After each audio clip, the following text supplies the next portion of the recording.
I promise you, the coaches will coach better in order because they know they're going to get recognition. You're going to be on national TV. They have all the reason to come in and watch the Cowboys and wax their ass. So I'm telling you right now, you better play like you're playing the Super Bowl and do not give up. And if there's anybody that's ready to play on this team, that's why you went to training camp. You took your ass to training camp to make the football team so you can play. So get your ass out there on the field and play. And stop playing around with, I don't know if he should play. Well, hell, if he on the team, he better get his ass out there and play. What is up, Cowboys Nation? Your boy Mike Tag here. Good morning. I apologize. Greg and I talked over the weekends. Like, man, we got to just do our weekend show. And we were set for 9 a.m. Central, and dummy me set it for 9 a.m. Eastern. So any guys who popped in early, I do apologize. That falls on my shoulders, not paying attention. I got so many things on my mind about training camp. We're getting this thing rolling. So definitely welcome you guys. Make sure you hit that like, subscribe, share, all that kind of good stuff. And I forgot to do one other thing. But, Greg, how are you doing today? Doing absolutely fine. The year is coming. The season is coming close. I'm getting excited more and more every day. Countdown, and I am ready. No, it's been good, man. And see, I'm already in like too focused form. I'm kind of multitasking here, but there's just so much stuff going on with the Cowboys. But really, the thing it's going to be beating a dead horse until the end of time. What is going on with CeeDee Lamb? Dak Prescott seems content with playing on his last year. He's at camp, no issues there. But CeeDee obviously is a holdout, and I mean rightfully so. That's the nature of the business part of this game. But why can't they just get this done and move on and move forward? Yeah, well, CeeDee sent him and his agent sent in another request, on the contract, and actually Dallas sent the request back to him on the contract. And then they looked at it and they sent something back. So Jerry's saying, as far as CeeDee's concerned, the talks so far are pretty good. There's not like they're getting negative. They're getting close. They're getting close every day. And like you and I were talking earlier, they're going to sign CeeDee. It's just a matter of going through that motion, playing that contract game, and I just wish they're going to get it over with so we can focus on training camp, focus on where CeeDee's going to be in there and just move on. Yeah, it's just getting closer. Yeah, man, you had all year. Man, it's not like this thing surprised anyone. And what's up, everyone in the chat, especially the ones that are coming back and we messed up. So Steve, Rick, obviously Bugsy, the crew is in the house. Vince, Frank. Frankie's a good dude, man. Hopefully he's good. Yeah, he's going to be at the tailgate. He comes all the way from Germany to. Well, that's the guy from Germany. Yeah, that's going to be cool. When we do this Cowboys Wave tailgate party, it is worldwide, and we get this thing rolling. So you guys are in for those who did it last year, it's going to be even bigger and better. Those who haven't been part of it, you guys are in for a great treat because it's going to be a lot of fun. Like I said, it's family. We have a lot of, it's just, we just have a great time with it, man. To me, I've said it over and over. It's really the best part of football is the tailgating, the hype leading up to the game, being able to meet so many great Cowboy fans and fans of other teams too. I've met a ton of great fans at other teams at the stadium. So it's going to be, it's a lot of fun, but that's what I miss the most. And I can't wait to get this thing started, man. Yeah. That camaraderie is going to be something else, man. I did a TikTok video this weekend, I saw it, yeah. Man. You guys can check it out. And there were a lot of comments about the tailgate party saying they're coming to that Ravens game. They're coming to the tailgate party. So it's going to be off the chain. Yeah. It's going to be fun. It's going to be a lot of fun. And we're, that way we get the mojo going because I've heard all these people say, man, you can't do it. Why are you doing the Ravens where you're not going to beat them? But, we bring out the full force. We bring out Cowboys Nation. We bring everyone to Cowboys Cave. You got Greg making a special trip to AT&T. You got so many people coming. Kelly will be there. I'll be there. Jimmy's going to be there. So we're bringing them all out. So it's going to be good. And we got some stuff that's going to be nice. So we got a little giveaway. This is fresh in the mail.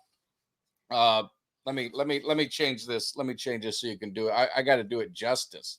Let me pop this up right quick. We got the Defender of the Star. It's signed by none other than George Teague, the Defender of the Star. Yep.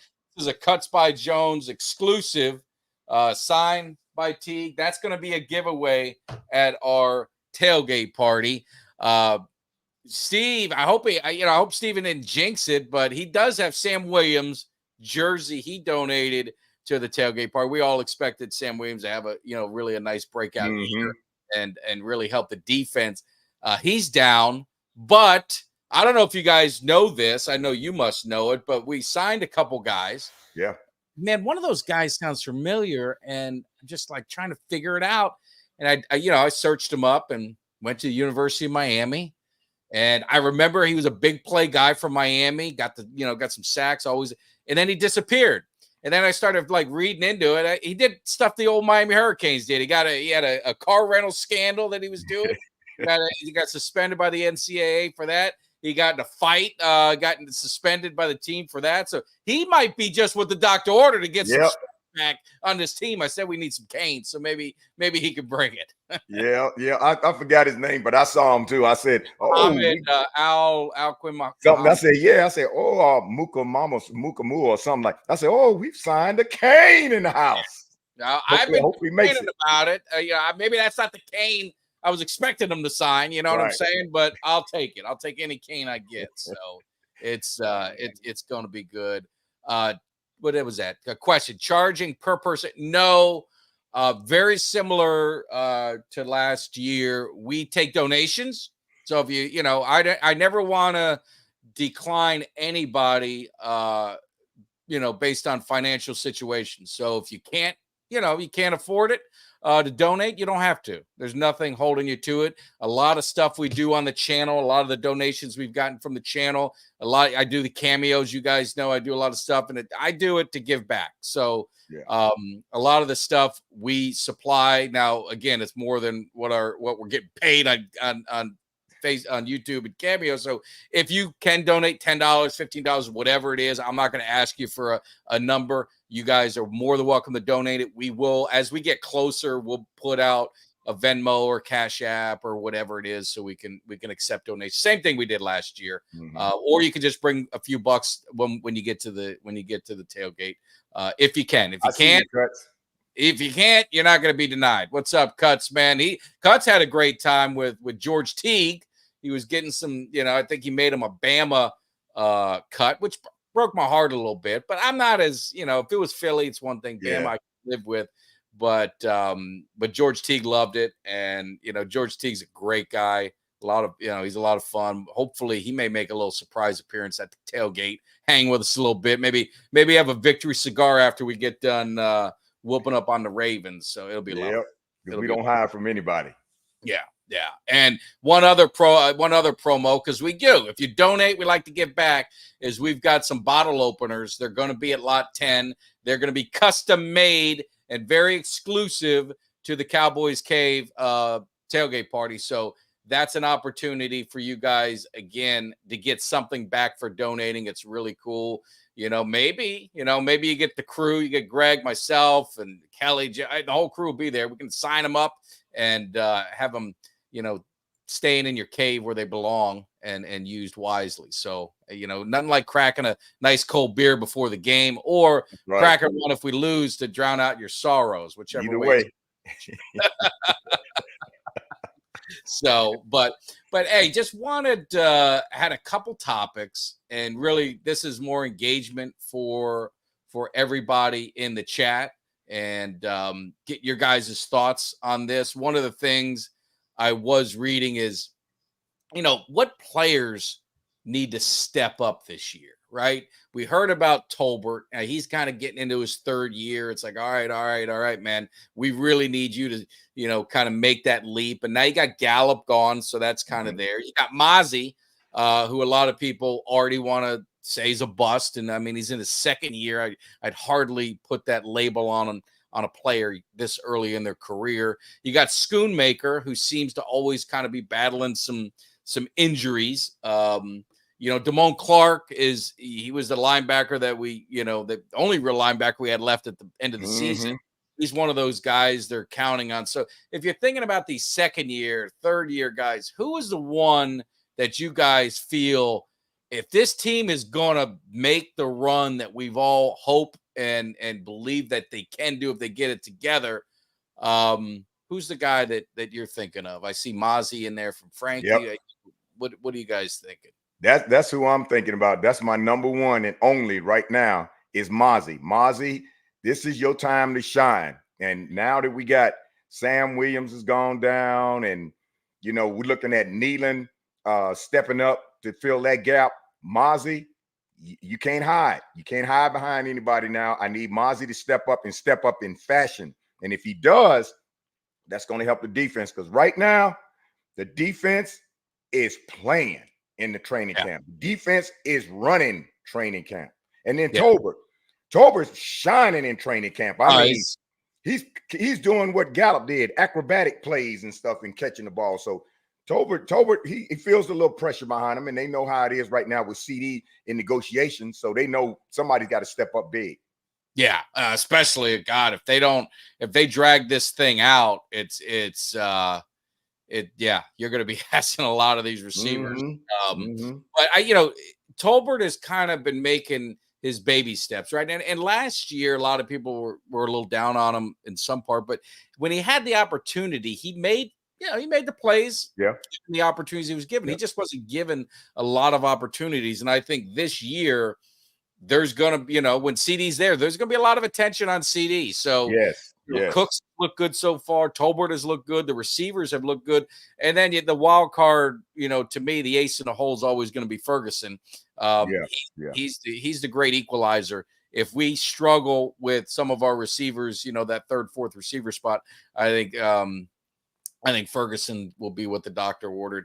I mean, Overshown has had a nice camp so far, and really looking at some of these players, kind of going through the list. I'm just going to say his name, Maris. I know someone corrected me on the pronunciation, but the long-haired Notre Dame linebacker, I love. He's looked good so far. Leofau, Overshown. The one guy, John Stevens Jr., he was the one who got hurt, tight end.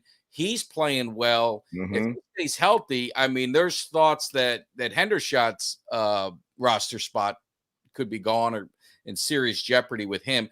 Turpin has played well so far. The rule change, which we can get into on the kickoffs, is even more. And then, Jalen Brooks has been a guy that's, him and Tolbert have kind of been, back and forth a little bit. He's been another guy that's impressed in camp so far. So there are some of these guys that aren't your big names. It's like what we talked about. You got your dogs. It's like you talk about the Cowboys in the 90s. You had the triplets, right? That was it. But the team was built and won on that second tier, third tier group. That they were the glue that kept that team together. And I think that's what maybe this team needs a little bit more of. And not so much pressure on the stars, even though the stars got to be stars in the big games. You need those other guys to kind of step up as well. Well, speaking of the people that are stepping up, the law firm of J&J, all the Jalen's and the Tolbert and all them, Jalen Tolbert, Brooks, Cropper. Let me tell you who's shining his butt off. That Jalen Cropper. Jalen Cropper is getting a lot of action, and he's getting touchdowns. He's driving down the field, and when they're doing 2-minute drills, Jalen Cropper is showing his butt off as wide receiver. So, I really want to see Flournoy, but I know he's injured right now. He got a knee injury. I pray that knee injury isn't severe and it's something he can come right back from.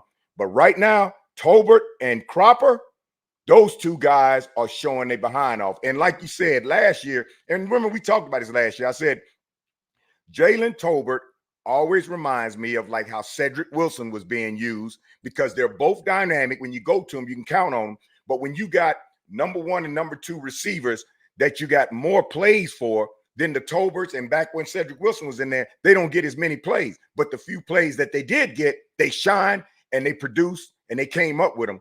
Now Tolbert, with CeeDee Lamb situation going on, Tolbert in training camp is going to get a lot more action, and he's showing his behind off. But Cropper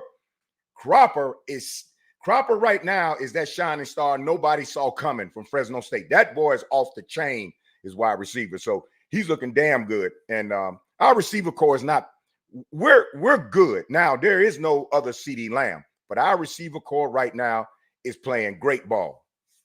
Yeah, and I think a lot of what happens sometimes in training camp, you get these guys that just kind of maybe come out. I don't want to say come out of nowhere, but they shine up in training camp, and the next thing you know, you never hear from them again. I mean, there's always been those receivers, and I think that is just the thing that people love is speed. And when you're in your shorts and you're, and there's not a lot of contact and you're not getting jammed and this and that, some receivers can look pretty damn good. And then when showtime comes, they kind of fade away. So it's going to be interesting to see when preseason gets going. These guys are going to get all the reps, right? I mean, all these receivers are going to get the reps. And I was just looking, give Blogging the Boys credit.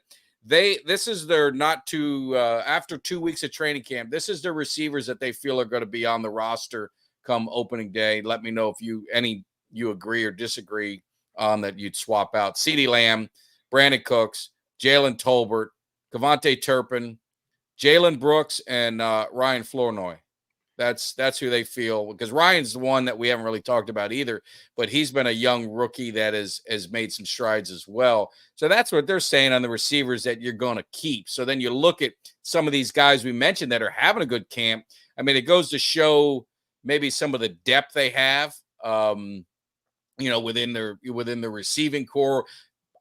Not the top guys, right? When you're talking that third to fifth, you kind of can probably rotate some guys, but any surprises that jump out at you? Is there a name that you'd probably flip or remove and add if you had a choice? I haven't seen much of Brooks. I haven't heard much of Brooks. But like I said, Cropper, I've heard a lot about Cropper. So I think there's going to be a toss-up between Brooks and Cropper when it comes to that other wide receiver. But just like Falcon said, he mentioned all of those with the exception he added Ferguson in there. Ferguson, yes. Schoonmaker, if Schoonmaker can get past those injuries, and Schoonmaker can turn into a dog like Ferguson, the tight end situation is going to be great. But I'm kind of concerned about Schoonmaker and his injuries. And if he gets hurt again, that we might have to get somebody else to fill in. But the offense right now, I like the receivers. I really don't. None of them have CeeDee's dynamic ability to juke, to run his route so fine and so smooth that it looks like it's just a routine route, and then all of a sudden, boom, boom, he breaks off, and that one little step can make them break their ankles, and they can't catch them. That's the rest of them. They run their routes, and they run them great, but they run their routes. CeeDee knows how to run that route with a little more finesse and break ankles, and we can't be without CeeDee. But it's great that the competition is stepping up in wide receivers in training camp, because CeeDee isn't there, because now the eyes are on those receivers. Who's going to be that last receiver that we keep? And they've got to really shine, because the competition is thick. It's not like 3 extra receivers out there and one shine and the other 2 aren't. No, it's thick. So Jalen Cropper, if he continues doing what he's doing and how they're using him in training camp, I think Jalen Cropper is going to be the one they pull in. Yeah, no, it could be, and injuries could take a toll. I know Florida could be an IR casualty. I mean, if people are getting nicked up, banged up, whatever it is. I mean, Schoonmaker has been battling, a little bit of, nicks here, there, and he's been one of those guys that you got to think hopefully can step up. I know my Eagle fan said they're going to double CeeDee, play safety. I said, good luck. Yeah, I mean, good luck. That's all I'd say. Good luck with that. I wish you the best. It hadn't worked for you so far, so I wish you the best and luck in that. And I would welcome that even more. So if there's one thing, Dak's always been pretty solid at with his quarterback play and finding the right receivers, choosing the right receiver to go to, the open man. He put up monster numbers last year. He's always been putting up monster numbers. We need to get them monster numbers in the playoffs. That's all we're. Yeah. But again, it goes with other people stepping up. You cannot, I talked about this went to a buddy of mine's birthday party. Packer fan. You understand that? Very hard to do, going to a Packer fan's birthday party, but there was a Steeler fan there. So we get to talking, some football, and it's the easy narrative to throw it all on Dak Prescott. And of course, he's going to be the one that gets all the heat, but other guys got to step up. I mean, they cannot put all the pressure on Dak and the offense to just start out lightning fast every single time. It's like I told him, I said, there's two things that happened in that Packer game where I thought we were in trouble. I wanted the ball first because I felt if Packers were to score, we get in panic mode. It seems like that's what Cowboys do. And then I've said it a million times. A hit on CeeDee Lamb where they popped him in the back of the head after the play, and not one person did anything about it, and he just kind of moped off to the sideline. I thought that was a kind of a telltale sign of, the bullies, getting bullied around the field, and that's got to change. So hopefully some of these guys, can do it. One of the other positions that is always kind of out there is with the running back. So I'll throw these out to you, and you tell me if there's any surprises, and you guys in the chat. Rico, right? Zeke, Deuce Vaughn, and Luepke, Hunter Luepke at fullback. So, that means Freeman, who they signed, who's, been pretty decent in camp. They say they're going to take Deuce Vaughn over the veteran. And again, things can change. There could be some releases, some other running backs cut. But I mean, is there any surprise in that? Well, the surprise that I see is Luepke stepping up. Jerry Jones really loves Luepke and what he's doing, and Kevontae Turpin. He really loves Luepke and Turpin. But Luepke, apparently, he's stepping up big time. So that's going to be huge. And that's what's surprising me, because last year, Luepke was kind of at one part of the season, I didn't even know if he was still on the team, because I hadn't heard his name, didn't see him come in.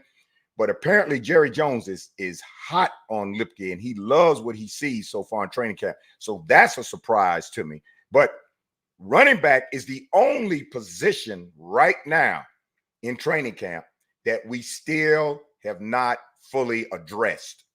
And I thought by now in training camp that we would be addressing that, but we haven't. So there's still time in the when you start looking in the waiver wire, whenever we start getting down to that, there's still time. But right now, looks like we're going with what we got.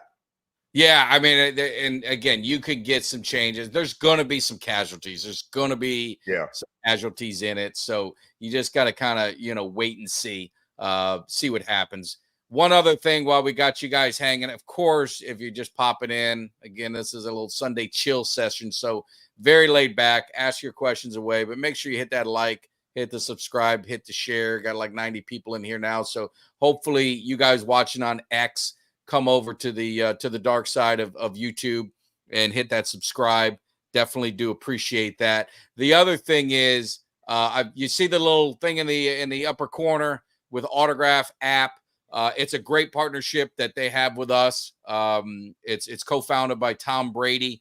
It's where you can get all the content of your favorite teams in one location and get rewarded for it. They're doing giveaway for 2 tickets for the Saints game. So if you get enough points as you read articles, watch videos, and they're all videos from YouTube or articles from DallasCowboy.com or Blogging the Boys and all that stuff. And hopefully when the season starts, you're going to see Cowboys Cave on there. That's why I hate asking, because I hate begging for stuff. But if you guys get the opportunity, download it, reference Mike Tag. I made it super, super easy. All you've got to do is go to cowboyscave.com.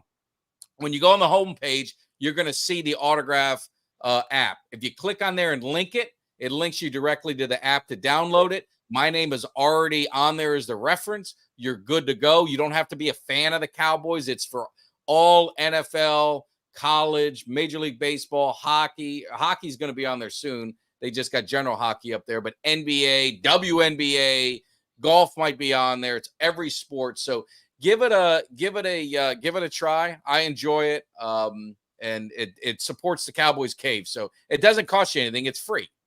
So that's even better. And appreciate it, Cuts. yeah, definitely check out the app. Just go to cowboyscave.com. It's easy. That way I made it simple, or just on your app center, search autograph. It'll come up, the icon, and then just reference. Make sure there you have to make sure you reference Mike Tag. And we're getting closer and closer to our goal. We're about 50 away from our goal. So with 88 people on here, all 88, you guys sign up. We pass our first goal. And again, it's letting them know that the Cowboys Cave carries some clout, and we deserve some notoriety on this stuff. And we're taking it to the next level. So you guys you want to see my hype video on there. You want to see Greg's hype video on there. You want to see Kelly cleaned up. Got to clean up the language on there. We got to figure out how to do that. I don't know if we can do that with Kelly. I mean, Kelly's he gets in so many fights. I tell him, I just sit back and watch you fight with people on Twitter. I can't say the things you say. You can. I'm afraid of what the repercussions I can get if it gets out, in the workforce. So, but yeah, it's funny. I love Kelly. Yeah. Yeah, but EJ Savage, I hear you, because the defense is looking awesome. Secondary is playing their behind off. Listen, Jordan Lewis has stepped up. Deron Land is picked up exactly where he left off. He's been baiting Dak in preseason, and then when Dak throws it, he's taking off. He's not like he has to pick up his speed. His speed is like boom, and he picked up one, baited Dak into an interception, picked it up, rolled it, ran for a touchdown. All of the defensive backs, they're jumping fast. They're physical. They're playing the behind off. Kalen Carson is physical, and he's coming down with the ball when he's going up for it. So the defense is looking awesome, Savage. They are. You're right. That is something nobody can deny. They are playing the behind off. And maybe Zimmer, something about what Zimmer's doing is automatically reaping rewards, because these guys are on fleek. They are out there to win by position. They out there playing. They're playing unified. They're together. So the defense right now, as it looks, barring injuries or somebody having somebody leave because they can't make the team, barring that, defense is very, very impressive. Yeah, no, it definitely. And EJ's great. We're probably due to collab on a show soon. It's been long overdue. But if you guys haven't subscribed to Boys in the Zone, make sure you do that. It's just supporting all the great Cowboys content creators. EJ is definitely one of them. He'll be at the tailgate party, I'm pretty sure. So that'll be a lot of fun.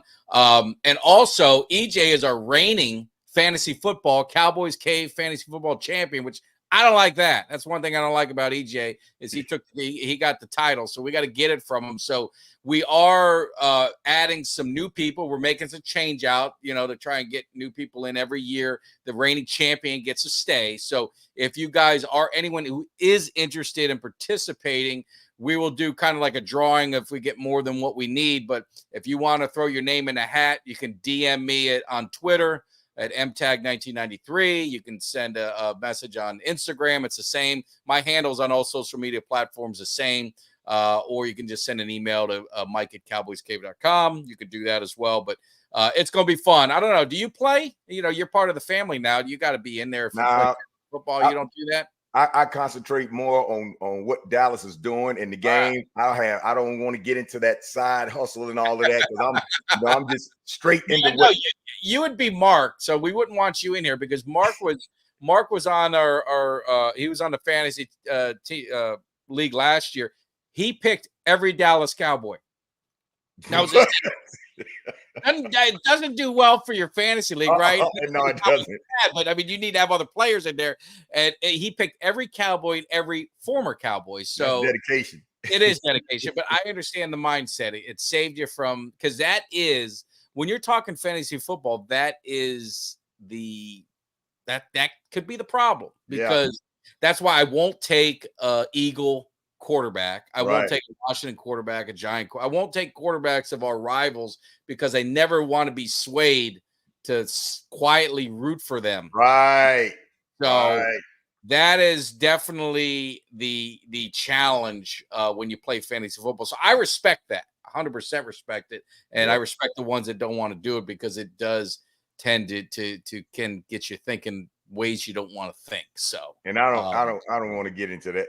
That's exactly why I don't want to get into it. But Thomas Davis mentioned something. I see you, Thomas. He mentioned something about the centers between Brock and I forgot the other guy's name. Hoffman and BB. Yeah. But Brock, listen, Brock is stepped up. Brock is a leader in the clubhouse. Brock is kind of peeling away from the competition. It looks like Brock Hoffman's going to be that starting center. And he's being a leader in the clubhouse now. He's being more pronounced. So, you know, this year he sees where some of these players went when they left. He sees the transition with Zimmer coming in, even though he's on defense. And he's stepping up now. And some of those young players that we had last year that we didn't hear much about, it's something about this year right here. Maybe they're in the second or third year. They're starting to feel it. The game's slowing down a little bit for them so they can really grasp it, and they're stepping up. But Brock is letting everybody know this is my position to lose. So I like where he's going. Right, I want competition. You know, nothing's handed to you, and that's definitely what I want to see. And my man, Kid Cowboy 66, are you paying homage to my man Kevin Gogan? If so, I do like that. He wants to see how Cooper does, how the Cowboys do. Cooper, that's gonna be interesting. You know, he's not gonna have 2 TDs. He's not gonna have two. I don't think, and I love Amari Cooper. I think he's gonna get his. I think he can get his.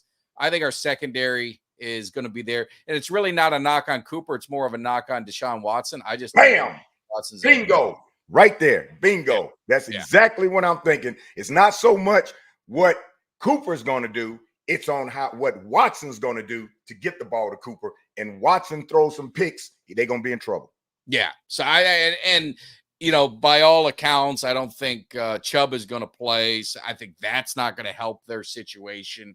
So again, it's what I say. It's not who you play, it's when you play them. Yeah. And you know, going to Cleveland opening day, there's no gimme. I mean, I'm not saying Dallas is going to win, but it doesn't hurt that Chubb is probably not playing, right? It doesn't hurt that Watson is coming off of you know, an injury, and that's going to be his first game back, and this and that. So there are some things there. And then we'll get into let's get into the defense a little bit. And I put this on Twitter, and not on Twitter, but on what the hell is it? What's the other YouTube? And it's about, you know, Coach Zimmer kind of talking about his coaching style. So let's see if this works. Let's see here. Get that on there. Let's see if I get this. I hit a button. One thing you said, you want to get guys to understand what they're doing, but Micah said something that really has impressed him most about you is you always explain why, you know, why you want them to do what they're doing. Where did that kind of philosophy come in for you, and the way of coaching, and how, you know, how have you seen the results of that? Well, I think that's part of when we meet as a group. You know, I try to explain how this person is doing this affects somebody else, and so on and so forth. And so, you know, it's important for me that the defensive line just doesn't know pass rush. You know, they need to be able to know what the linebackers are doing. And, you know, I haven't done it yet this year, but, you know, I'd ask the defensive end, what's the corner doing cover 2? You know, what's the safety do? Yeah. And that's a clip of Zimmer. And really what he's talking about is the accountability. And I think that's one of the things that I always love in football and want is it's not only what your job is going to be doing, but how does your job affect other players on the defense? And if you don't do your job, how can that negatively impact other players on the other levels of the defense, whether it be if the D line's not doing it, how does that hurt the linebackers? If you are doing it, how does that help the linebackers? Second, so I think that's one of the things I really like about Coach Zimmer. Always liked him in Dallas. When he went to Cincinnati, he went on to coach in Minnesota and stuff. His defenses have always been solid. Some of them have been really elite. Yeah. Always been solid. I mean, some bad teams in Dallas, his defenses were the only thing that we had any hope of winning a game, you know, in some of those years. But and then with Parcells, I think he really kind of took his knowledge to another level, being under Parcells during that time when he was here. So I'm excited for Zimmer, and you see the impact when you listen to Tank, you listen to Parsons, you listen to a lot of these guys on the defense. I really think, I said this is what the doctor ordered. Maybe this is what the doctor ordered to get this defensive mindset to be more of a bully, not in a bad way. You know what I mean? It's football, man. It's time to get physical. It's time to have some swag, and maybe this is how we can get it rolling. Yep. He teaches the domino effect, because if this person isn't doing this, it's going to affect this, it's going to affect this, and he's showing all of them how all that comes in. Plus, his level of discipline, and he's learned over the years how to harness that discipline to a point to where it's respectable to the players. But his level of discipline is totally different, so they know exactly what to expect out of Zimmer. But one of the concerns we have on defense is edge. And remember, I always told you, I said sometimes I was wondering if Tank was still in the game.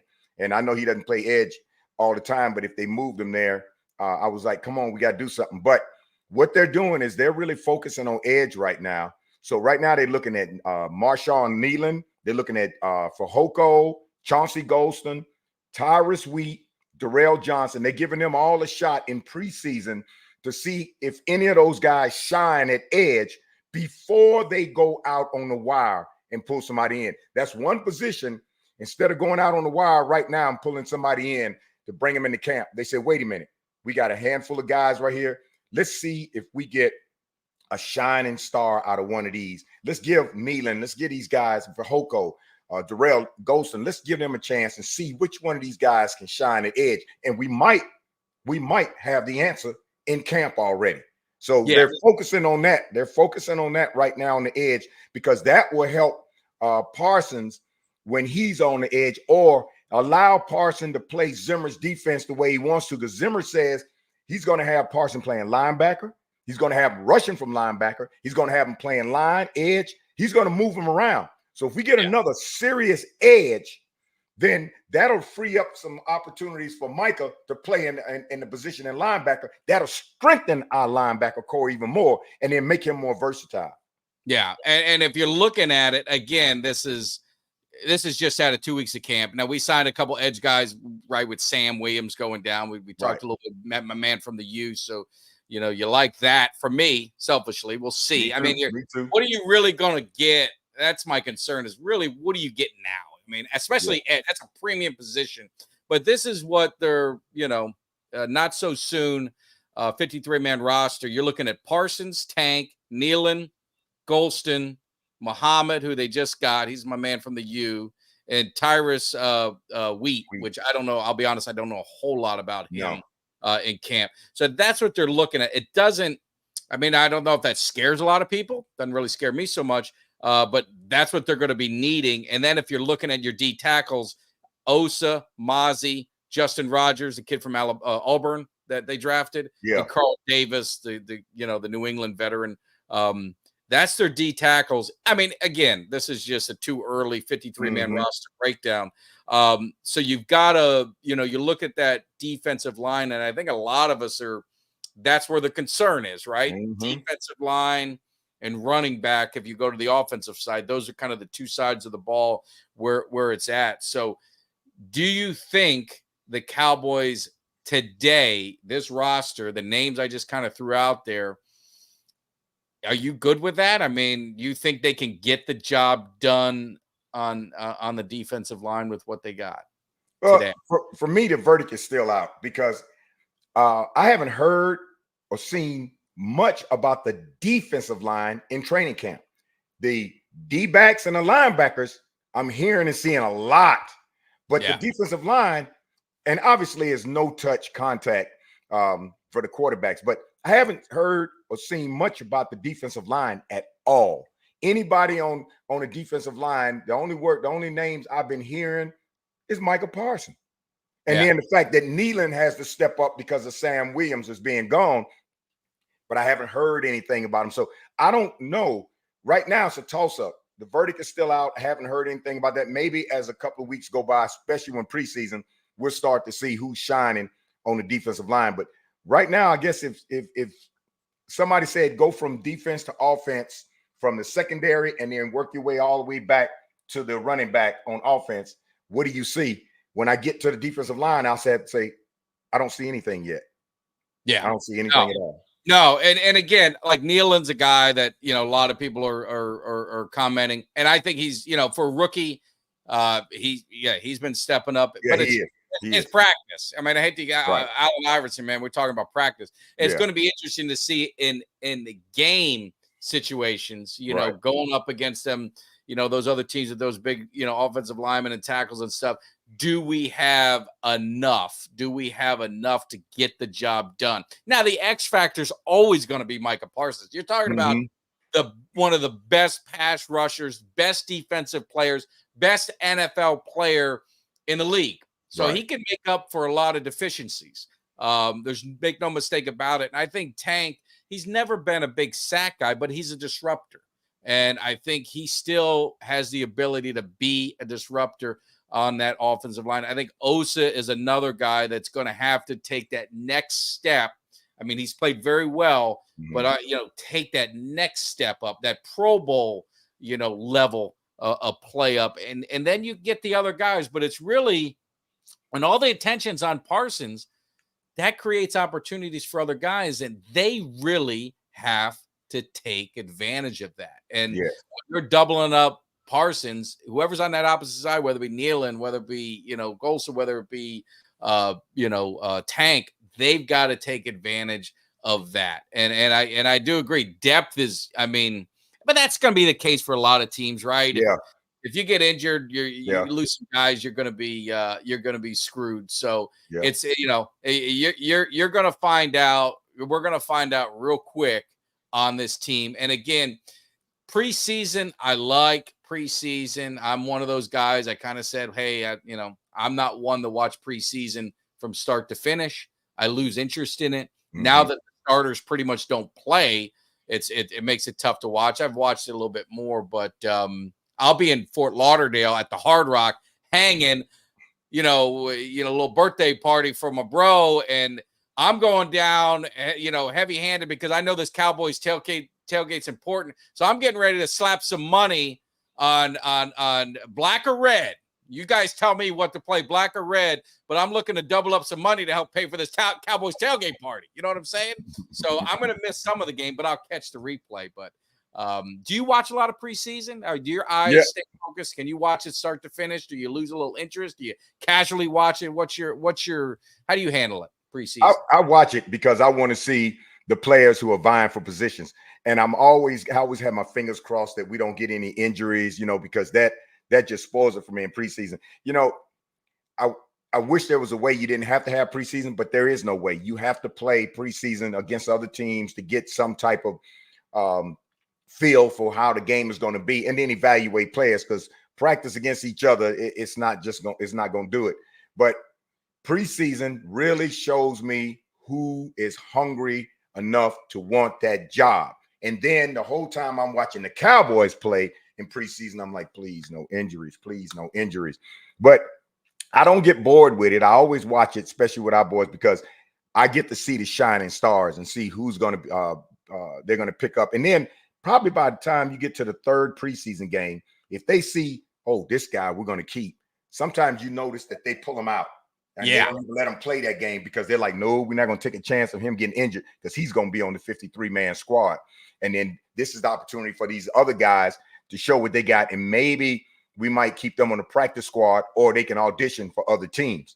But preseason is something that I definitely watch, because that's where players get to show just how hungry they are and how much they really want to be in the league.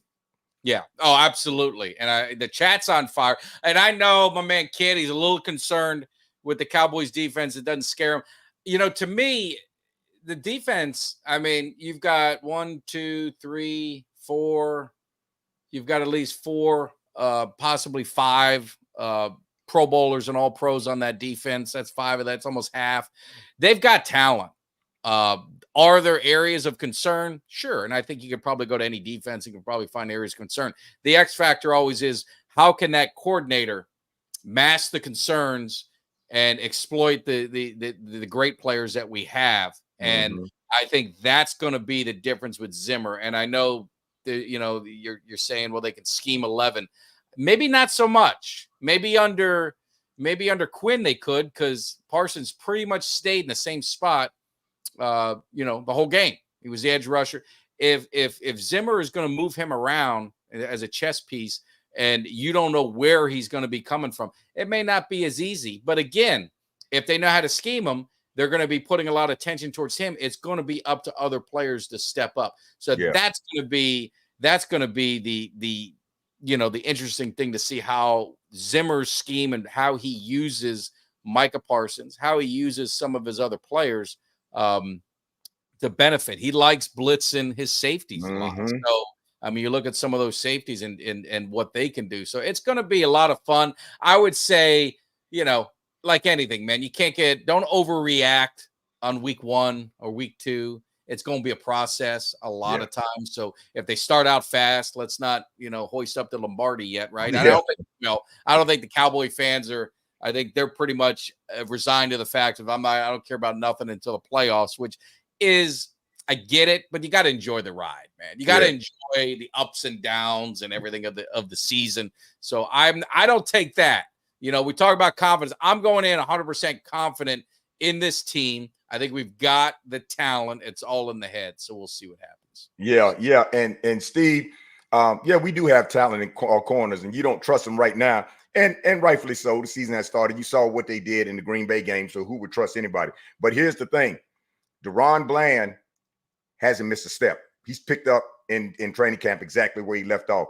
And Trayvon Diggs is full go, physically well, speed and everything. In fact, he outran Micah Parsons in a 100-yard dash when they did it in practice. They haven't allowed him to do one-on-ones yet, because they're trying to bring him in slowly, because they want to make sure that he doesn't get in there too quick and do something to injure himself. But right now, he says he looks good. His physical says he's all go. He's off the pup. So he's ready. And with those two corners, after about a game, maybe 2, his confidence will come back, and he'll forget about his Achilles. He'll forget about the injury that he had. ACL. He'll forget about all of that. And then he'll just go and play, because by then all the instincts kick in. So I'm looking for a much better situation on corners and safeties. And it all depends on how well these guys adjust to what Zimmer has taught them. They're learning it. They're even regurgitating it back to him, saying, he's explaining this to us. We know why he's explaining it. Now, when you get in the real game, how well will you adjust and recall all of that training that he gave you? And that's going to make the big difference, linebackers and defensive line, because I'm not too concerned about our safeties and corners. I think we're going to be straight. But the linebackers, which are looking really good, Leofalu looking real good, and Kendricks was out a little bit, but they're looking real good. That defensive line, if whatever Zimmer's doing is some special sauce that we're not hearing about right now, but they show up between the linebackers and defensive line, that's where the game's going to be for us. Yeah, and I don't look at the Green Bay game and define that as the corners. Because I think that was more scheme related. I think Dan Quinn going up against one of his old, coaches on his staff, he's never beaten them, and I think it got into his head, and I think he tried to change the game plan, change what he did to try and throw them off. And I think when you do that, you're just asking for a lot of trouble, which they found, because you can't just you got to go with what you go with. And win or lose, I'm going down with what I believe in.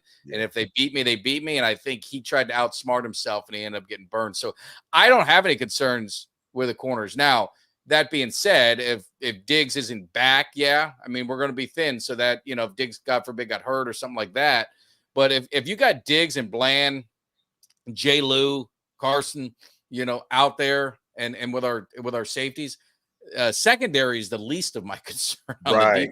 Now, maybe that's bad, maybe that's good, but and I hear people, and I know obviously there's that narrative, and I don't get it if kid's a Cowboys fan or not. It could be he doesn't have a picture, so I'm not sure if he is or not. But it's so tiresome of hearing, oh, well, Bland only got all these picks and all these pick sixes because, they played bad teams, or, oh, Dak Prescott only puts up these big numbers because he in the fourth quarter. And I'm like, well, he sat out like 9 fourth quarters last year, and he still had all those MVP numbers and still led the NFL in touchdowns. These are professionals. Yes. Every team, these are professional athletes on these teams.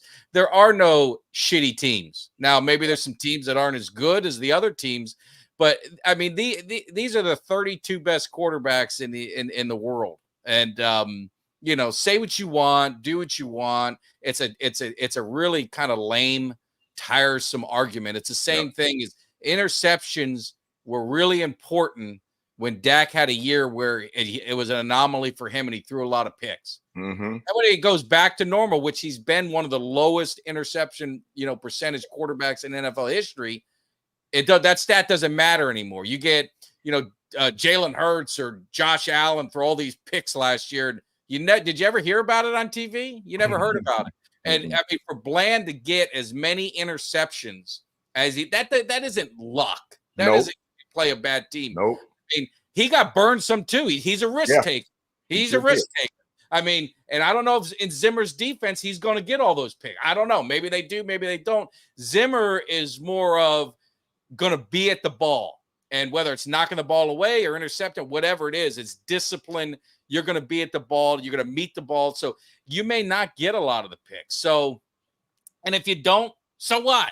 That mean you suck. Like if he goes next year and he has no pick sixes, I guarantee you, he was a 1-year wonder. Yep.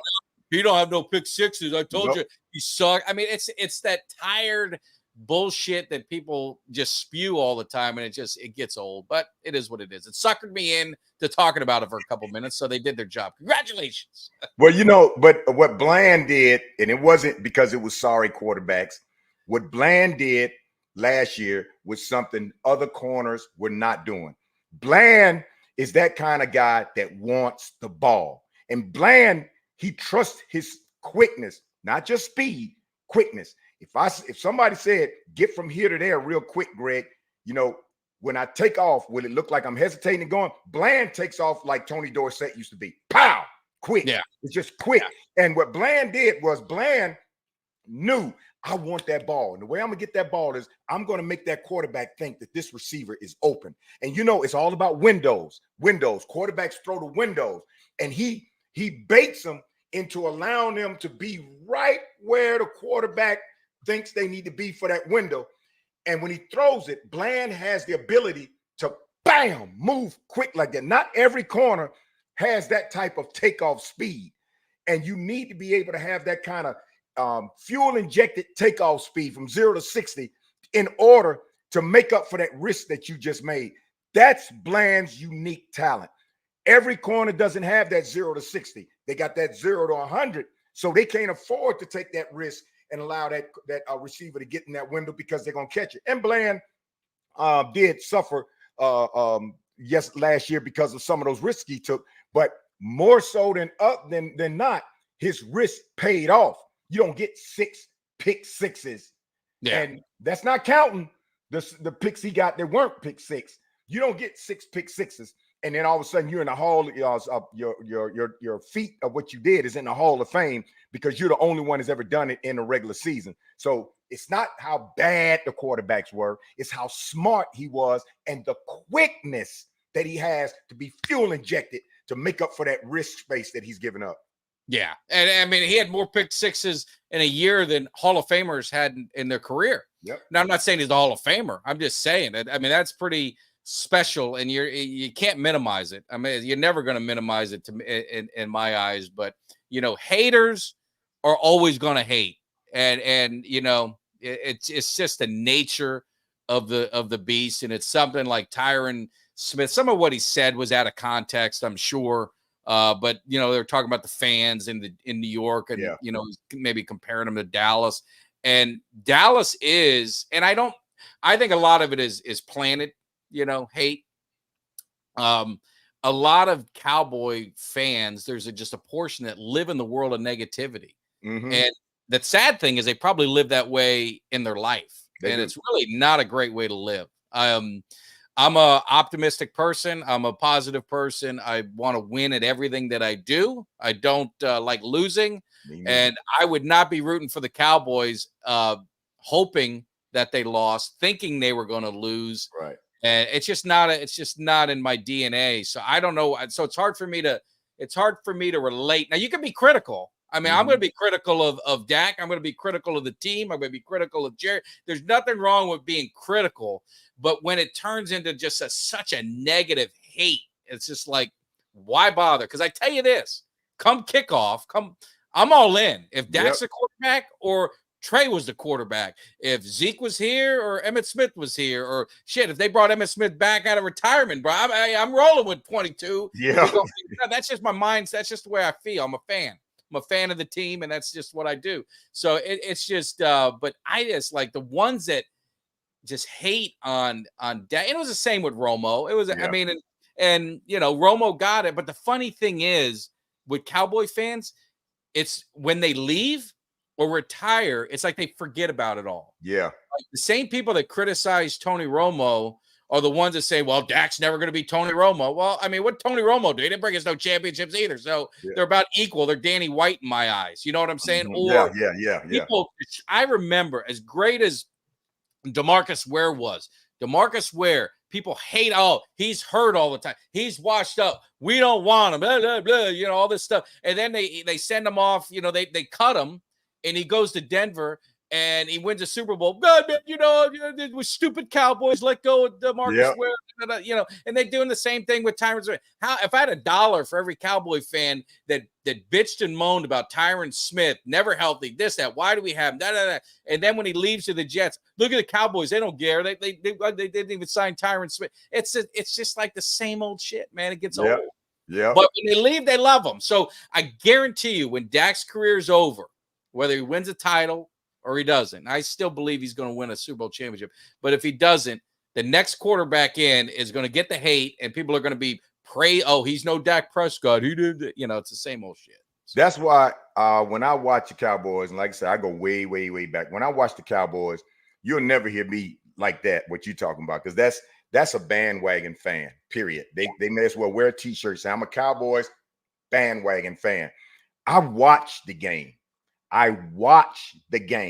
So I can see why we lost this game, where it was. But no one player, no matter how long they're with the Cowboys, no one player is the reason why we lose games. It's a collective effort of why we lose games. It's a domino effect of why we lose games. And those folks that are always crying and using the low-hanging fruit of the quarterback all the time, when they watch the game, they're not watching the game. All they're looking at is, let's see if we win. I don't even know who this guy is. This guy, we lost. Dak garbage. And you know who those fans are, and they show themselves automatically because, like we say in the Green Bay game, everybody who came out after that Green Bay game and automatically started blaming Dak and this and that, I was like, you didn't watch the game. You're a bandwagon fan because you don't even know what you're talking about. Because all you know is if we lose, you're going to automatically default to Dak every game, no matter what. So I know you're not one that really watches the game. You're a Dallas Cowboy fan that wears a bandwagon on it, and you need to put it on your forehead.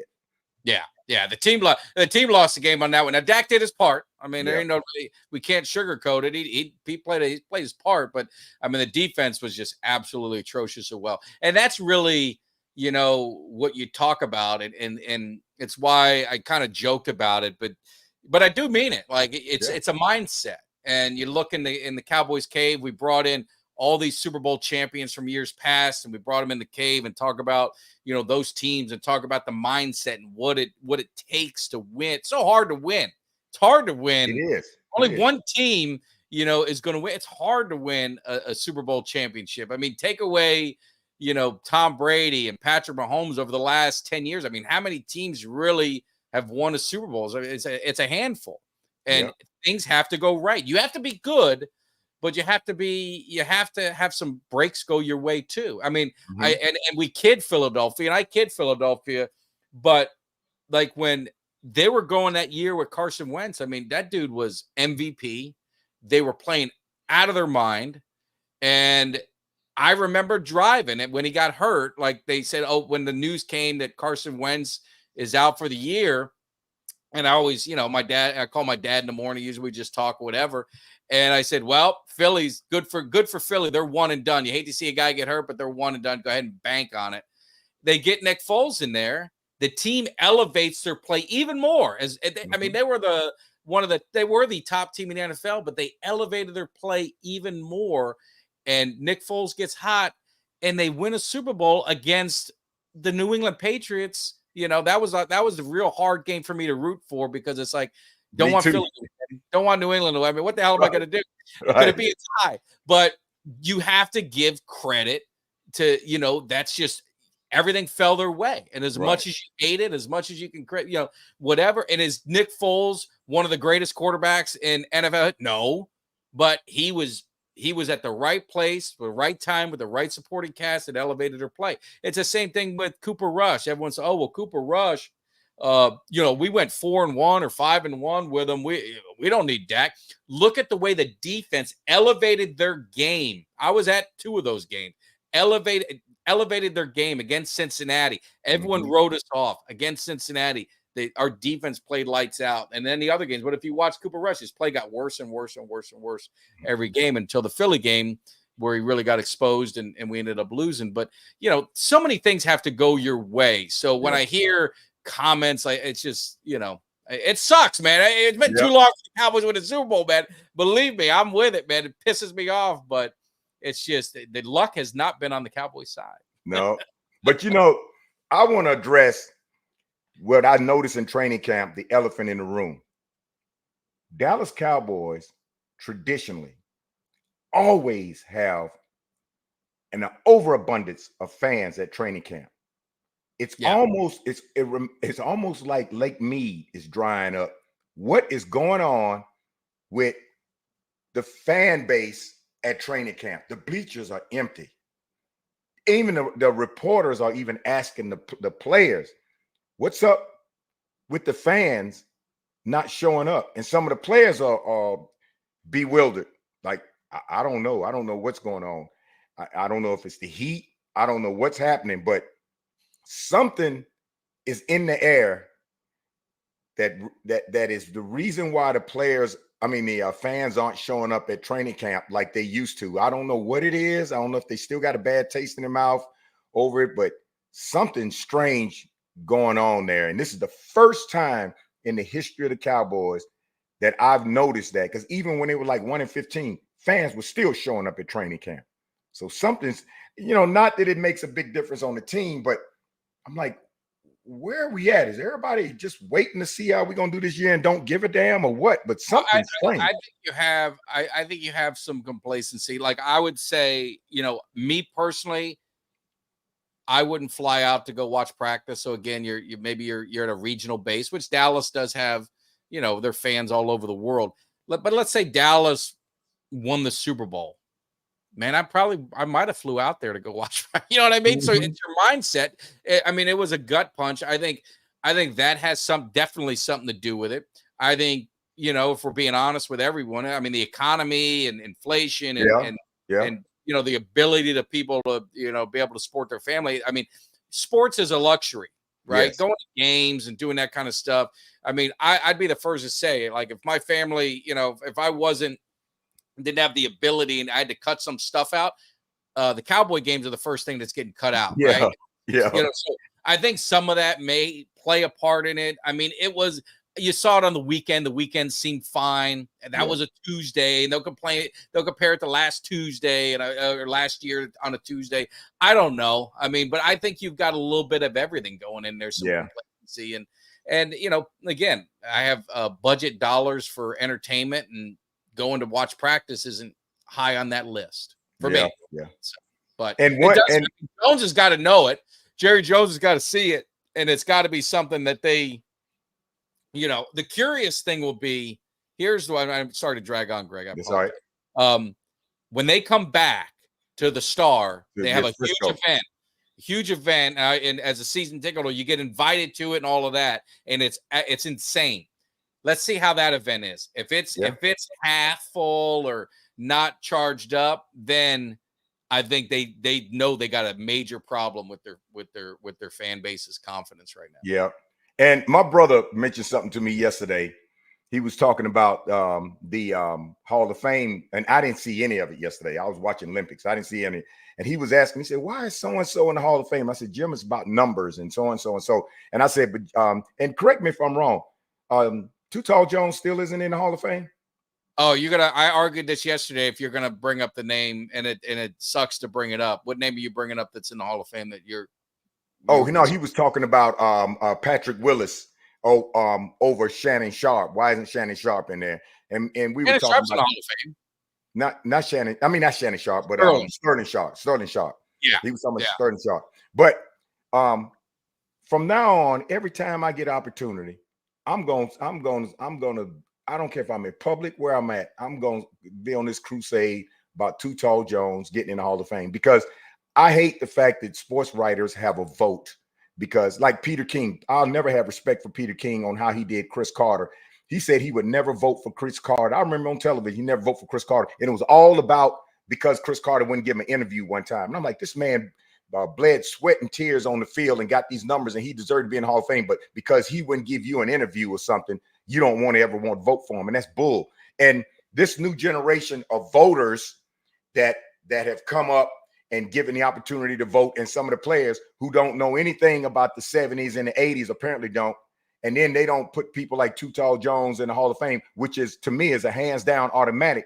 And I hate the fact that there's only like 7. And then one, you always got one in there who's been deceased for 90 years that you bring them in, and a family member got to come and represent them. And then now you got this generational, what kind of like the old timers or something. You make a little, and that's what Too Tall would have to be, is on the veterans. And I mean, I've done shows about it. I've talked about it, and I've talked to, we've interviewed former players, and it just blows my mind that Too Tall's in. And again, what I'm going to say is no knock, and I probably shouldn't even say it, but Steve McMichael, I mean, terrible situation. Yeah.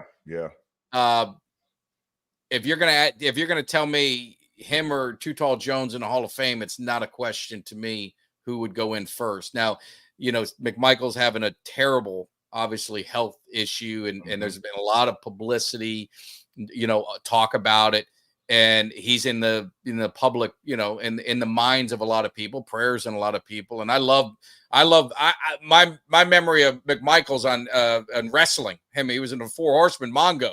So I love Mongo McMichael. But you look at a Too Tall Jones, and I see a Harvey Martin. Obviously, Darren Woodson will get in, but you see some of these guys, and Too Tall in particular. I mean, longest tenured Cowboy in games. Jason Witten broke it later. Over 100 sacks, but sacks weren't a stat until 82. I think it was 82. So you had to go back and count all those sacks. And you don't talk about the Dallas Cowboys franchise and don't throw Too Tall in there. If you say Too Tall, so it makes no sense how he's been omitted or how he's been missed. It's the same thing with Drew Pearson, kind of went through all those years, but you're 100% right. And we've talked about it. I don't know how Too Tall Jones isn't in the Hall of Fame, and it's going to take the veteran, committee now to get him in, but it's long overdue. But forget the Hall of Fame. How the hell is he not in the Ring of Honor? Yeah, there's a lot of them that should be in the Ring of Honor. But I tell you what, let somebody put a camera up in my face, no matter what it is. I don't care if they say, hey, Mr. Neighbors, we're in your neighborhood. We saw there was a fire down at the end of the street. What do you think about it? Well, first of all, let me tell you something about this fire. Too Tall Jones isn't in the Hall of Fame and at the Ring of Honor and blah, blah, blah, blah, blah, blah. Man, after me and my brother had this talk yesterday, I'm going to be on this crusade about Too Tall Jones, because it is disgusting and injustice for him not to be in it. And then, like you said, the Wall of Fame at Dallas Cowboys, because there's still room for a lot of players that should be there. Yeah, and I think the era before Jerry is pretty much done. I don't think they're going to be putting anyone else. I mean, there's Charlie Waters. I mean, you can argue as well. I mean, Tony Hill, you can make arguments for. I mean, there's a lot of guys that, in that era that you can kind of say, hey, should they? And it's no knock on Tony Romo, but I wouldn't put Tony Romo in the Ring of Honor. I mean, to me, it's got to be the elite of the elite if that's what you're going to do. And that's just my opinion. Then put Danny White in there if you're going to put Tony Romo in. Well, Danny White did take us to the MC Championship 3 times in a row. Yeah. But, but I think Jerry said Romo's going to be in the Ring of Honor. He's definitely going to go in. Yeah. I mean, Jerry's going to be focused now on his era. His era. The problem is his era take away the guys that are probably already in there. I don't know who else you may put in there from that 90s team that's not in there already. Who you put in? Guys that haven't won Super Bowls. And I mean, the Ring of Honor to me, it's championships. You got to have some championships on there. Now, DeMarcus Ware is in there. Jason Witten will go in there. Romo's gonna go in there, but it's like Dak will go in there. Yeah. But it's just like you saying, Jerry's looking at his generation, his era.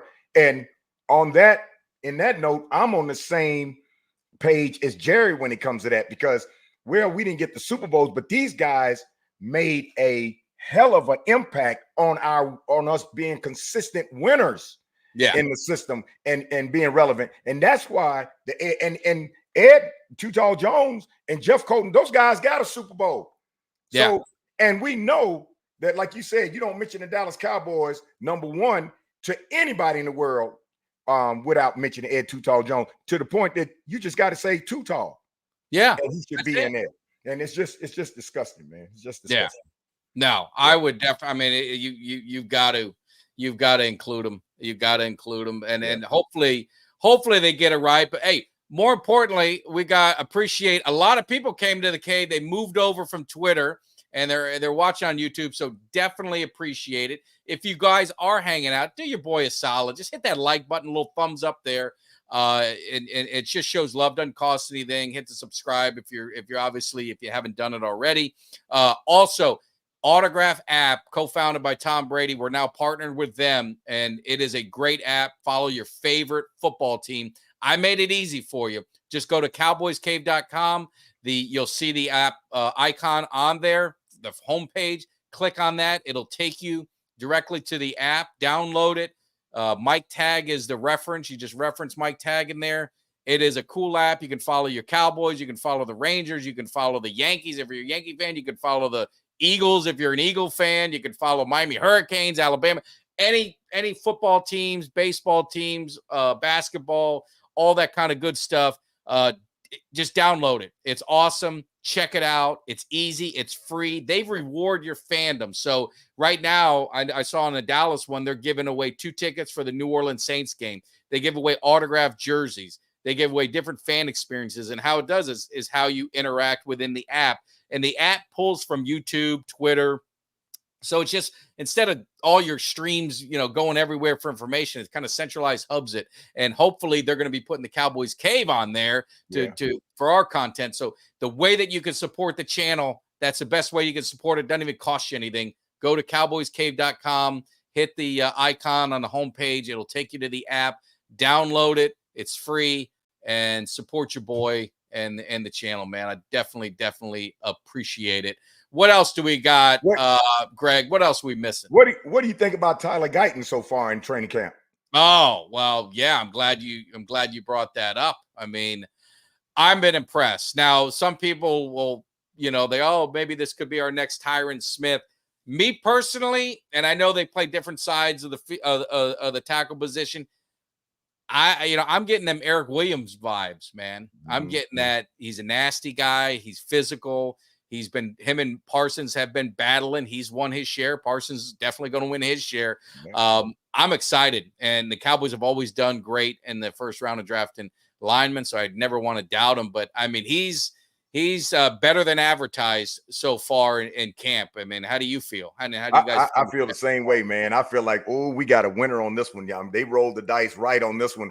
And he's a sponge, and he's trying to he's absorbing everything they're telling him. And you could tell when he came in, he's like a big kid, but one of those big kids that excited and is so overwhelmingly happy that he's getting this opportunity, and he's taking advantage of this opportunity. He's doing, and Michael Parsons, although he respects him, when Michael Parsons tries to come across that line, he's just another person on the defense that he doesn't want to touch Dak back there, and he's playing it that way. And Parsons knows he's got a little challenge with Tyler Guyton. So I like Tyler Guyton right so far and how he's impressing in training camp. Yeah, and he's got a mean streak to him. And, go back and, listen to Gogan and offensive line isn't a nice position. It's nice. You need to have a mean streak in you on certain things. And I think he's there. I think Hoffman, you talked about, I think him and Phoebe, I think that's going to be a battle. It's going to make them better. What was a concern? I wasn't as concerned in the offensive line. Maybe that was my being a little naive going into the offseason. But you look at this offensive line, you kind of, and if it pans out, I mean, let's say Guyton is as advertised, Tyler Smith is already as advertised and exceeded expectations. Figure out Hoffman or Beebe. Both of them are young. Let's say one of those guys get there. Obviously, Martin is Martin. He's got a few years left, and Steele is the wild card, right? I saw some early on. He's one who's got to step up. But you've got a young that offensive line that was now old is getting pretty young. Really young, yeah. Offensive line that is going to gel, and like I said, it may not be week one. You may see some welcome to the NFL moments, but I think as the year goes by, they're going to get better and better. And if they could stay healthy and gel, it could be a dangerous thing, for the opponents down the stretch. And that's the thing I said with the Cowboys is, we all see how they start. I want to see how the season goes. And I think they need to be in some dog fights. I think they need to fight. I saw someone say 9-8. I don't think they'll be 9-8. I think they'll win 10, 11, 12 games. I think they'll definitely be double digits. But I think they're going to have some battles. And I think that is what's going to help them going into the postseason, because they'll be in the postseason unless some catastrophic injury happens. I mean, look at the NFC. Top 17, they're going to be one of those teams. Yeah. And it's going to be out of them and Philly. I think it's going to be kind of a back and forth battle with them, whoever wins the division. But both of them will end up in the playoffs. And I want to see this team being battle tested going into the playoffs with some fight. So it'll be interesting. Yeah, I'd like to see that too, man. I'd like to see it. Emergency thing went off. Go ahead. Sorry. Oh, no. Yeah, I'd like to see that too. But Steele reminds me of Mozzie. Put it this way. Steele and Mozzie are the two wild cards, and I think they're in the same situation right now. Both of those guys need to step up tremendously. Both of them need to step up tremendously, and they can be one hell of a impact on us if both of them step up on the opposite sides of the line. Because if those two really, really step up, that will complete that defense and that offensive line. But the verdict is still out. I don't hear nothing about Steele. No, absolutely nothing about good Steele. or bad. I haven't heard nothing. Nope. And you don't even know if Steele is still there. So I don't know. So I think Steele reminds me, his impact on the game, on the team reminds me of Mozzie's impact, where maybe the game was too fast for Mozzie last year. And maybe his confidence was gone. And sometimes the second year, when they feel like it slowed down some, they start to gain their confidence. Or sometimes they look in training camp and the pressure's on, and they're like, well, I was a huge pick early in the rounds, but that doesn't mean they can't get rid of me if they need to.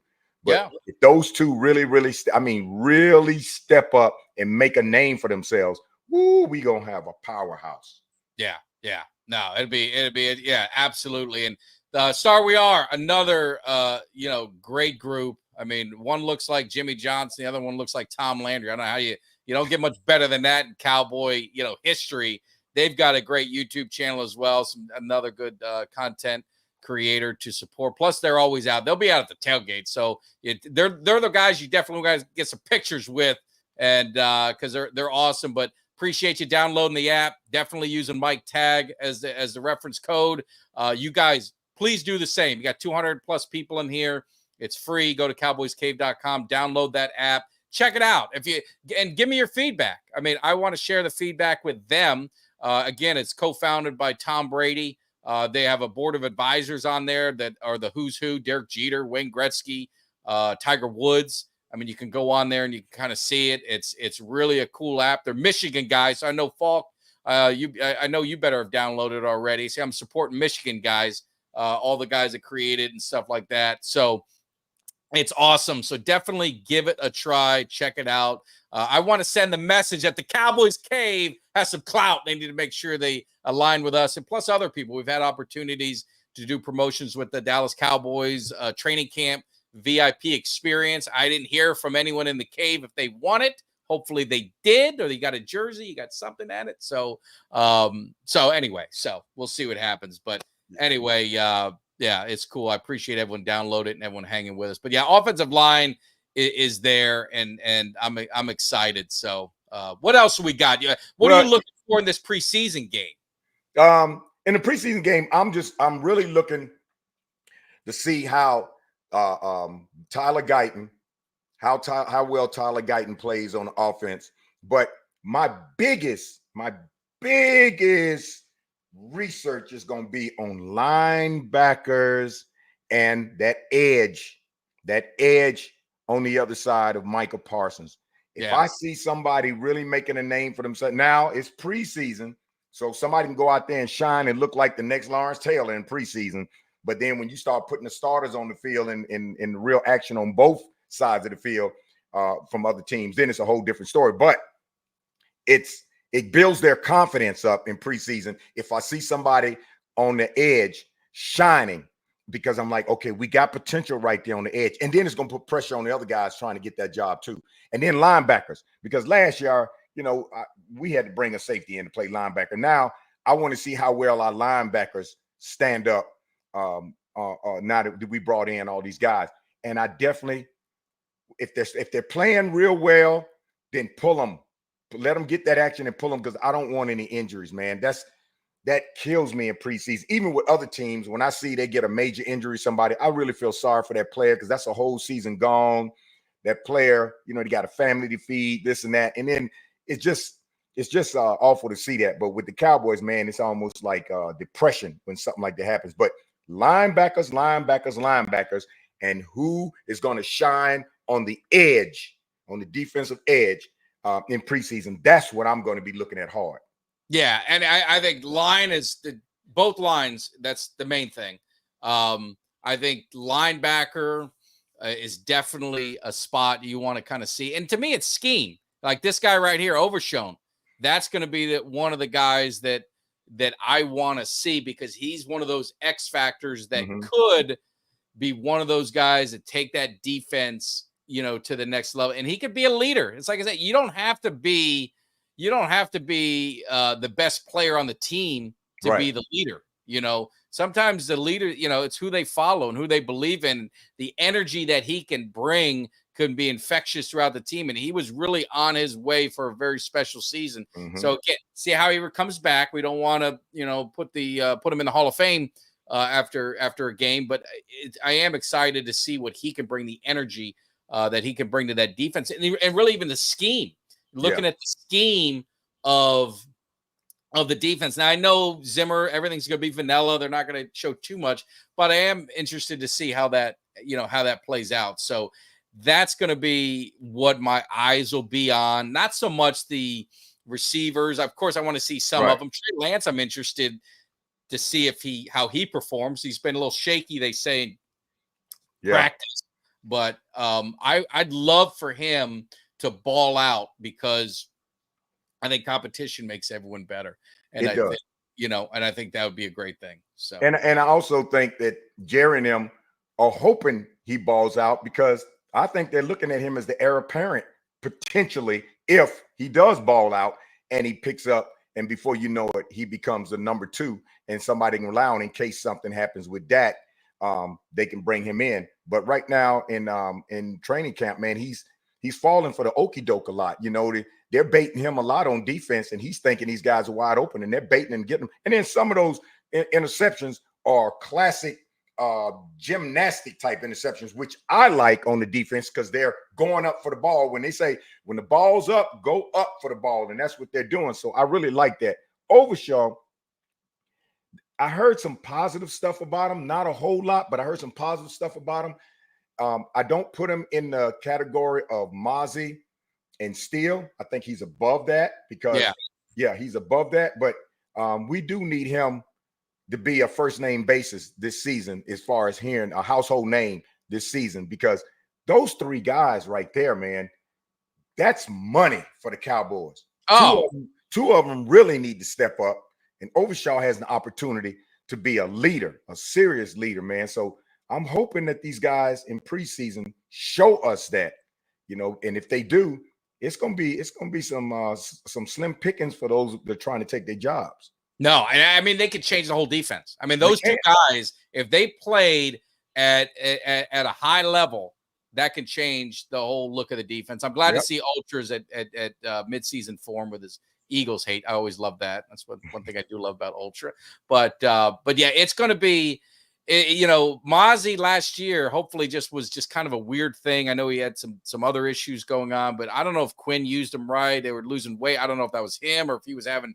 I mean, some guys just have they're kids, man, right? They're young men, kids to young men. Sometimes that adjustment to being a professional and being on your own and that lifestyle and all the cameras on you, it can be, it's hard for some can adapt to it. Some can't. I was watching, I don't want to get off topic, but on the entertainment show that, they had the 90s, going through the 90s, and they were talking about the Friends show and how iconic that was. Mm-hmm. But you had like two actors in there. They didn't want the spotlight. They were uncomfortable with it. It was Schwimmer and the blonde girl on the show, and they just didn't adapt to it well. And they kind of, they really didn't do much, after that. And they just didn't like all the attention. And it's the same thing with players. I mean, some players embrace all of that attention and it fuels them to be even better. Some, it could take them over to kind of, that's why you see that bust mentality where they just get in their own, head and everything. And then others, it just makes them into they want to just live in their own cocoon and they just want to be shielded from everyone. And they don't feel comfortable going outside or doing this, the attention and the criticism really that goes with, being an athlete, the criticism and reading those headlines. Everyone can say they don't read headlines, but they all do. So Mozzie, it'll be interesting to see if he can take that next step, because he's got the talent. I mean, he's at a big program. Mm-hmm. He was a top, first round pick. You can't tell me the dude don't have talent. Can he maximize that talent in the NFL? And if he does, it could be, big things for the Cowboys. Defense. Yeah, he got his weight back, which is they're happy about that. And maybe I think for Mozzie, it was more about self-confidence and the game being too fast at a different level. It's not like coming from college to college point two. It goes from college to boom. And I think the game being too fast, and like you said, all the notoriety and everything of being a Dallas Cowboy and all the pressure of criticism, and then his own personal self-confidence, and then whatever schemes they were putting him in, if he could pick it up or if he couldn't pick it up. I think a lot of that was probably too much for him, probably put him in a little level of depression, lost some weight, but he got his weight back. And now he's been there. He's seen that. He knows what's coming, the pressures. He knows what he needs to do. He sees the pressure behind other people on taking this position. So I think that's going to help him step up. But I'm still waiting to hear some word about him in training camp, whether they're impressed. They're impressed about him getting his weight back up. But I'm still waiting to hear some words about him in training camp, whether they're impressed about him picking up. Is he maturing? Is his confidence level getting up? But we'll know for sure in preseason, because he's going to have to show it. They're not going to sit him on the sideline. He's going to have to play. Yeah, I was going to try and pull up. I had a pretty good clip that Zimmer was talking about Mozzie. Let me see if I can find it and pull it up right quick. See if I can find it. I think this is it. So much talk about Mozzie, what he means. Can you talk about what you see from him and expectation? Well, I'm gonna tell you. I believe, regardless of what I hear on the outside, what we're asking him to do, he's doing a really good job. You may not see him make flash plays, but we see him taking on double teams, getting his hands in the right place. I see him, understanding where he's supposed to be. He's not going to be a a speed rusher by any stretch. You know, he's going to have to be a power rusher and push the pocket. But as far as the run game, what I've seen so far, I've been impressed with him. He's doing a really good job. You know, now he's got to keep it up. But yeah, I mean, he's got good praise for him and what he's seeing, and I mean that's the one who I'll trust the most. You know what I mean? I'll trust the defensive coordinator, but I mean Zimmer seems to feel that he's doing what he needs, and yeah, I mean if he could be like Russell Maryland, I would take that all day, every day. And that's a tough thing in the position he plays. He's not gonna get those huge sack numbers and the huge, you know, so he's not filling the stat sheet up. Right. So in some eyes, it's like, oh, he's not doing that. You know, I mean, but it's what the dirty work that he does to help others is really what, what it is. So, well, I think Zimmer is probably a far better nurturer of players than Dan Quinn was. And I think that goes a long ways. I think I'm pretty sure Zimmer had a one-on-one with Mozzie. And instead of saying, hey, I need you to step up, he probably say, you know what? I see your talents. I see this. This is how I'm going to work with you. You can be one of the better. I think he's nurturing that plant in a more positive aspect than how Dan Quinn, not that Dan Quinn didn't, but Dan Quinn probably wasn't that nurturing type of defensive coordinator to sit down and tell him, hey, man, this is what we're going to do with you. And this is what I see good in you. You know, Zimmer is more of a wise man. And he draws off from that experience in the past, and he knows where Mozzie can be. And maybe that's what's bringing Mozzie's confidence back. But just like any team, you got your superstars and you got your lunch bucket consistency. Yeah. Those players, you may never, ever hear highlights. I don't care. Long as you're consistent, that's what you want. If you got those players that are going to consistently do what they need to be done, that needs to be done, I don't care that you don't get the billboard attention. That consistency is what makes a team, because the superstars are the ones that get all the notoriety. But just like every time I see, no matter what team it is, every time I see a running back get a touchdown or get big yards, and they come back and they pat the offensive line on the head, and the quarterback does that, I love that. That's respect for the people that we never hear about, don't get the glory, because for not them, you don't get those yards. You don't get that crunch, open the hole to get the touchdown. The quarterback doesn't shine. I love that. And if these guys that are on that level, if Mozzie becomes that way, that's fine. What's our boy from the U that's going to be in the Hall of Fame and play with New England Patriots? Big Wolford. Vince Wolford. Yeah. Mozzie has the potential. Mozzie has the potential to be a Wolford if he's consistent. And he absorbs Mike Zimmer's nurturing, and Mike Zimmer continues to nurture that young man the way he is, because already he's seeing something positive in him, and he's already identified right in his opening statement about, well, you know, you're not going to see this, because he knows what everybody else is saying about him. He said, regardless of whatever you hear everybody else saying, this is what he's doing. That means Zimmer has zeroed in on what that guy needs to do and how Zimmer's going to bring it across to him without hurting his confidence. And at the same time, giving him confidence that I got your back, because I see you doing what I'm asking you to do. And that's all I want you to do. I don't want you to be the superstar. I just want you to do what I asked you to do. And I'm nurturing it, and you're doing it. So I like that. No, absolutely. And I think like I said, I think he is just what the team needs at where they're at. They're young. I mean, people forget. I mean, Dallas is still one of the youngest teams in NFL, and they live and die by the draft, and they've been pretty good with the draft. So that's something that is they're going to need these guys to step up. So it's going to be important for them to be successful. So hey man, we've been going for over an hour and a half. We definitely appreciate the love, especially your boy. I mean, I'm going through a little tropical storm. That's why I had these alerts going off. I'm seeing outside all the rain. Now we're starting to get some rain and stuff. So, but the power stayed on. Everything's been good. And watch out in Georgia and the Carolinas. It looks like it's going to be heading that way. It looks like it's just going to be a big rainmaker. So everybody be safe. But again, thank you for hanging out in the cave with Greg and I. It's a weekend tradition that hopefully will continue and make sure this thing happens all the time, especially during the season. So thank you, Greg, always. But one last thing is, you guys, we got 200 plus people in here. A lot of you guys on YouTube, so definitely appreciate the ones that switched over. Make sure if you haven't, go over there and hit subscribe. It doesn't cost you anything, helps the channel. Hit that thumbs up on the video. It helps with the algorithms. Also, I did talk about it a couple times on Autograph. It's a great app. I'm always going to be promoting it. We partnered with them. It's a great opportunity for you to follow your favorite teams. All you got to do is reference Mike Tag when you sign up.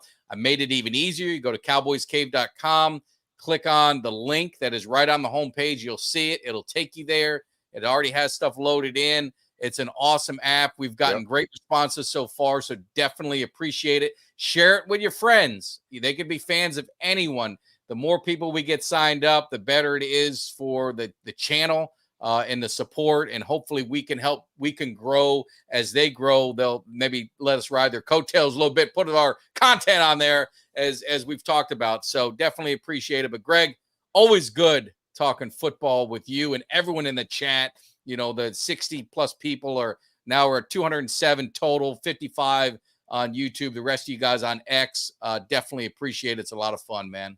A lot of fun. And we're both Florida guys. I'm on the Panhandle. He's down on the Skillet, about 6 hours away.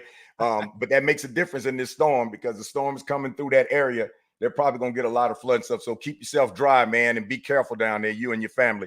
And we're up on the Panhandle, and you always know, man, if you got to run north and come on the Panhandle, the door is wide open for you, bro. No, I appreciate it. I'm hopefully getting up there soon for some work stuff. And I said I'm going to bring all my equipment. We're going to do a live show in the other Cowboys cave. I'm not even going to say, you know, yours is unbelievable. I got to see it in person. I got to see it in person. Yeah, mine's is nice, but yours is top. Mine's nice, but yours is top. Now, 1A, 1B. That's the way I'm going to say it. So I appreciate everything. A great time. We're back live. Jimmy Dee, who, if you guys follow him, he's been on vacation for about 3 months now. He's back in, so we'll be doing a show. And then, you know, all this Zimmer talk, I reached out to my man, George Teague. He played under Zimmer, and he also coached with Zimmer, did a little intern stuff, I believe, in Minnesota. So he's going to come in and maybe educate us a little bit more on Zimmer and the ones who aren't as familiar with his defense, his style. And we might have another guest maybe coming in as well to talk a little bit about Zimmer as well. So we'll keep you posted on that. But other than that, man, football is here. There ain't going to be another weekend without football. So you guys enjoy it. Appreciate it. Again, Greg, thanks for hanging out in the cave. It's always fun. I'm dragging because I'm trying to find my stuff. The outro. I got to make one for you, Greg. Now, what's up, Greg? Yeah, one more thing. One thing. Remember, I told you last week I took my car in just for regular service, and the young lady that works there is the niece of Emmitt Smith. Yes. And the guy in the service department, his name is Greg. He's a Cowboys fan and an Alabama fan, so we relate on the Cowboys. Yeah. But he introduced me to her and told me, I said, "Oh, you're a Cowboys," because she saw me wearing my Cowboys gear when I got there. Of course. She said, "Go Cowboys." And Greg said, "Well, there's a story behind that, Greg, why she's a Cowboys fan." I said, "Why is that?" He said, "She's Emmitt's niece." I said, "Oh, you're Emmitt's niece." I said, "Well, look, here's my TikTok." I said, "Here's the show we do, Cowboys Cave, on YouTube." I said, "I don't know how close you are with Emmitt, but if you get an opportunity, please pass this on to Emmitt and tell him we would love to have him on the show. It's a positive show about Cowboys. Love to have him." Now, she told me, and you know how some family is, she told me, I will definitely get this to him. But I don't know if she was just telling me that because, you know, she said, okay, well, I want to think that I really know Emmitt like that. Haven't heard from her yet. But if you're watching the show, we're still waiting. Tell them the invite is wide open. So bring it on. And yeah, Emmitt, if you're hey, I've been to your restaurant in Vegas. I hung out there at all your great food and, you know, a bunch of stuff. And, you know, I'm a huge Emmitt fan as well. So my wife actually ran into him. She went to college up at West Florida, and she knocked into him and spilled her drink. He ended up buying, I think he bought her and her friends a drink or something like that. I forgot what. Cool. I don't know if it was at Seville, one of those places they used to. Seville Square. Yeah, it was something like Pensacola. Yeah. So anyway, I've always had great experiences with Emmitt Smith. A few times I've met him. He's always been awesome. So love Emmitt. Cool. Love you guys. Thank you for hanging in the cave. We will see you on Monday. If not Monday, we'll see you on Wednesday or Thursday. If not sooner, appreciate it. Hit that like button on your way out. Hit that thumbs up. Appreciate it. Have a good one. See you. Cowboys for life. Yes. Give me somebody that's hungry. Give me somebody that's hungry. I need somebody.